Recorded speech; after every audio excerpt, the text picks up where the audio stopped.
143 വർഷത്തെ ആലസം വീടിന്റെ പാരമ്പര്യവുമായി കോയമാശം സംഘവും ഇത്തവണയും അറബനമുട്ട് വേദിയിലുണ്ട്.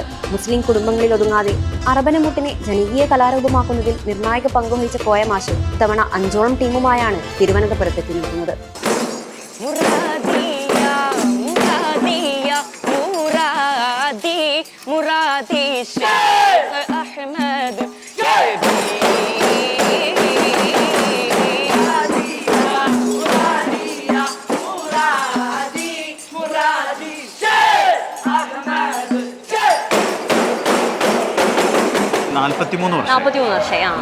വർഷം 1303 തുടങ്ങിയത്. അപ്പോൾ ആ കണക്കനുസരിച്ച് 143 വർഷമായല്ലോ. അപ്പോൾ ഒരു കാലത്ത് ഈ കലകളൊക്കെ മുസ്ലിം വീടുകളിലും പള്ളികളിലും മാത്രമേ ഒതുങ്ങിയിട്ടുള്ളൂ. ഇപ്പോൾ 92 മുതലാണ് സംസ്ഥാന സ്കൂൾ കലോത്സവ മാനുവലിൽ ഒരു ഇനമായി ഉൾപ്പെടുത്തിയത്.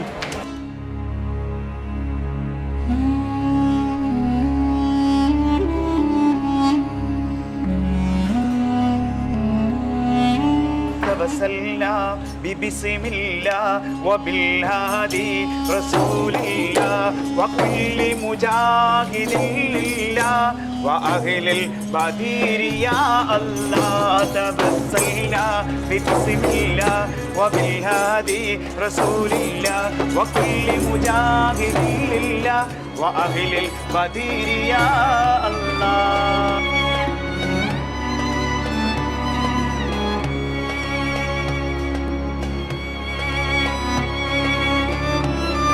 അരങ്ങേറ്റവും 983 അന്ന് 4ാം ക്ലാസ്സിലാണ് പഠിക്കുന്നത്. ദഫു ഇതൊക്കെ ചെറിയ കുട്ടിയാണ്. ഒരു ഗ്രാമപ്രദേശത്തിൻ്റെ പേരാണ് അറബന എന്നൊക്കെ ഞാൻ കണ്ടിട്ടുണ്ട്. ഏതായാലും ഈ കലയെ വളർത്തിയതും പരിപോഷിപ്പിച്ചതും സൂഫി സമൂഹമാണ്. ഇതിൽ യാതൊരു സംശയവുമില്ല. അറബ്യൻ വാക്കുകളിൽ ഇതിനെ സംബന്ധിച്ച് പറയുന്നത് ദഫുൽ അജമി എന്നാണ്. ദഫുൽ അജമി എന്നുള്ളതാണ്. വീട്ടിൽ ഈ 143 വർഷമായിട്ടും ഇന്ന് വരെ ക്ലാസ് എന്തായിട്ടില്ല, മുറിഞ്ഞു പോയിട്ടില്ല. അടുത്ത തലമുറ, ഇപ്പോൾ ഞാൻ 4ാമത്തെ തലമുറയാണ്. ദഫും അറബിയും നമ്മൾ പെട്ടെന്ന് കാണുമ്പോൾ ഒരേ ഉപകരണം പോലെ തോന്നി. രണ്ടും തുകൽവാദ്യമാണ് തമ്മിലുള്ള, അത് കടലും കടലാടിയും തമ്മിലുള്ള വ്യത്യാസമുണ്ട്. ശരിക്കും ഇത് രണ്ടും തമ്മിലുള്ള മെയിൻ വ്യത്യാസങ്ങൾ എന്തൊക്കെയാണ്? ദഫ് 8 ഇഞ്ച് വ്യാസം ഉണ്ടാവുള്ളൂ. അത് തുകൽവാദ്യ ആട്ടിന്റെ തോലാണ് ഇതിന് ഉപയോഗിക്കുന്നത്. അത് ഏറ്റവും നല്ല പെണ്ണാടിന്റെ തോലാണെങ്കിൽ നല്ല നാദം കിട്ടും. ഇത് ഏകദേശം ഒരു 12 ഇഞ്ച് വ്യാസം ഇതിനുണ്ടാവും. സ്റ്റേജ് ഉണർന്നു.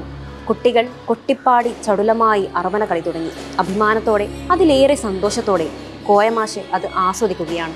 ഈ കുട്ടികളിലൂടെ അറബനമുട്ട് അടുത്ത തലമുറയിലേക്കും കൈമാറുമെന്ന പ്രതീക്ഷയോടെ.